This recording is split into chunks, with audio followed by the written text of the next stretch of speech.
Halo, gue Amel. Selamat datang di channel ini. Sesuai dengan judulnya, kali ini gue akan membahas mengenai proposal PKM tahun 2022. Nah, di video kali ini, gue mau sharing-sharing nih, apa aja sih yang biasa gue lakukan dan gue perhatikan hingga bisa lolos pendanaan PKM di 2 tahun terakhir. Nah, sebelumnya gue mau kasih info dulu nih. Jadi, proposal yang akan didanai tahun ini itu akan lebih sedikit karena kuota dari setiap klasternya itu akan dikurangi.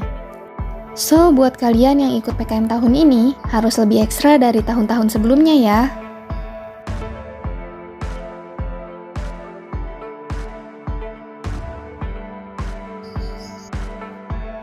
Oke, sebelum kita masuk ke inti videonya, kita harus tahu dulu nih sistem dari seleksi proposal tahun 2022.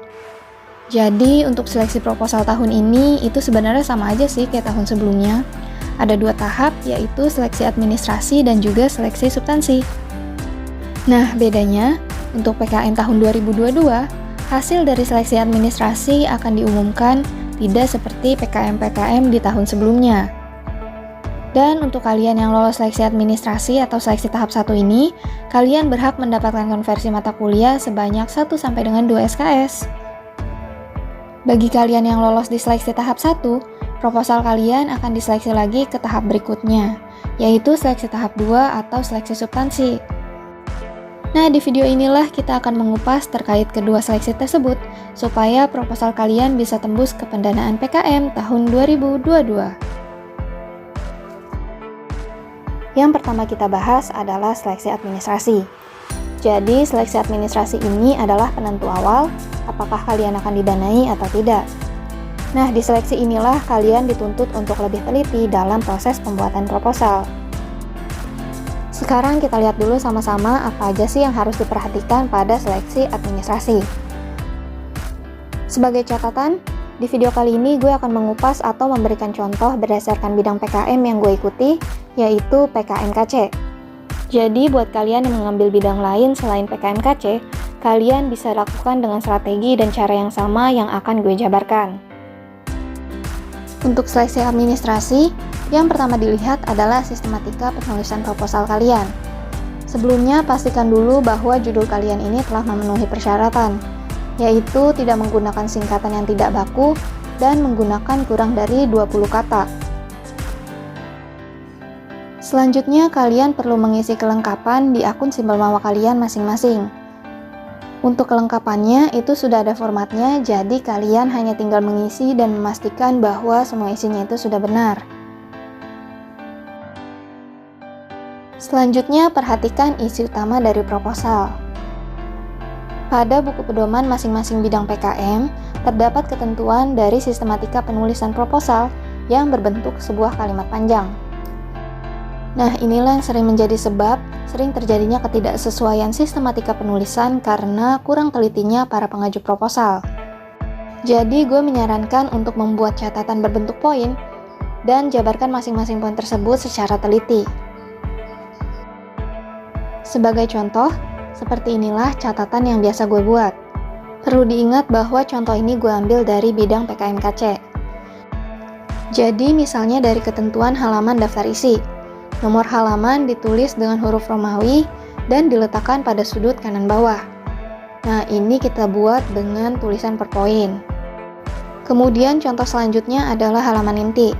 Maksimum 10 halaman, ditulis dengan angka Arab, diletakkan pada sudut kanan bawah, dan seterusnya. Sehingga, dengan strategi seperti ini, kalian akan lebih mudah dan lebih teliti dalam melakukan pengecekan sistematika penulisan proposal. Untuk pengecekan sistematika, gue sarankan untuk dilakukan secara berulang semaksimal mungkin agar memastikan bahwa penulisan kalian ini sudah benar-benar sesuai. Selanjutnya, untuk ketentuan huruf, paragraf, dan juga layout, kalian bisa lakukan strategi pengecekan seperti yang gue jabarkan barusan.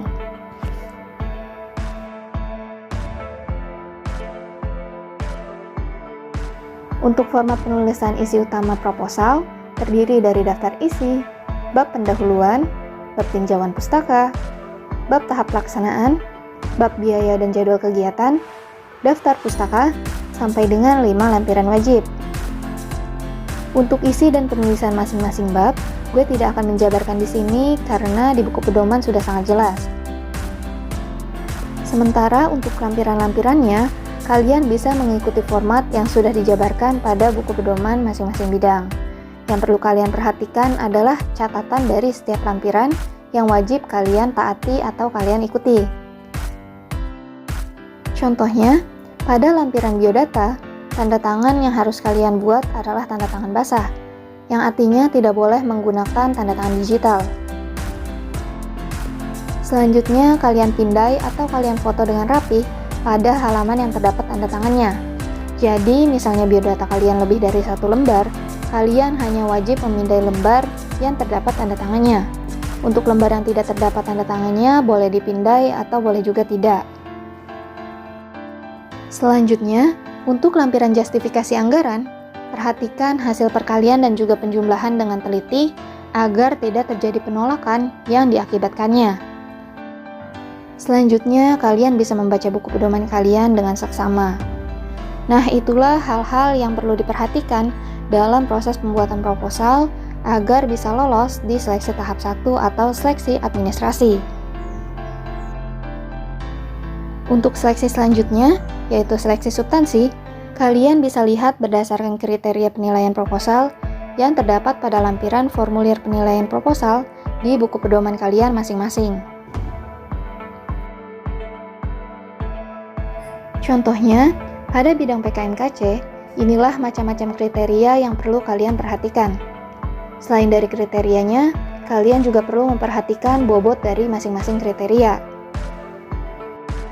Dengan begitu, kalian bisa tahu apa aja sih yang perlu diperhatikan dan dijelaskan, dan mana poin-poin yang perlu diprioritaskan. Sebagai contoh, di sini ada kriteria kontribusi produk luaran terhadap perkembangan iptek yang memiliki bobot paling besar yaitu 25. Jadi, kalian bisa memikirkan dengan maksimal untuk kontribusi dari produk kalian, baik secara tersurat maupun tersirat. Nah, begitupun dengan kriteria-kriteria lainnya.